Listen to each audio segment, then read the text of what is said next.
যে যেখানে আছো, যার যেটা দায়িত্ব আছে, তোমরা একটু চেষ্টা করবা যে যাতে দেশের বাইরে উনি চলে যেতে না পারেন, ইলিগালি দেশের বাইরে যেতে না পারেন।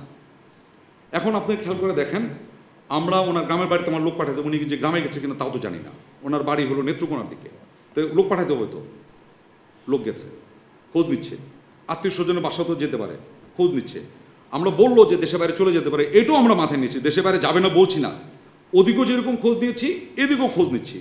উনি কোনো একটা রোড অ্যাক্সিডেন্টেও কিছু হইতেও পারে। আমরা কি বলি, একটা মানুষ হারাই গেলে তো নাটক সিনেমা তো দেখছেন, আগে বলে যে থানায় খোঁজ নাও, হসপিটালে খোঁজ নাও, আমরা এগুলো অ্যাট দ্য সেম টাইম দেশের বাইরে যেতে না যেতে পারে। এই জন্য আমি ব্যক্তিগতভাবে ডিজিএনএসআই, বিজিবি এবং ডিজিডিজিএফআইকে আমি নিজেই ফোন করেছি, নিজেই আমি বলেছি যে, এবং মোবাইল নাম্বারও দিয়েছি, ইত্যাদি ইত্যাদি।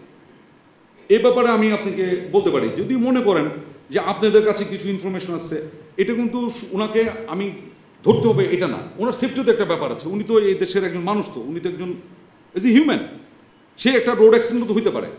আপনারা যদি কোনো প্রকারে যদি মনে করেন যে না, আপনি একটা ইনফরমেশন দিলে আমাদের উপকার হবে তাকে এই করতে, ইউ আর মোস্ট ওয়েলকাম।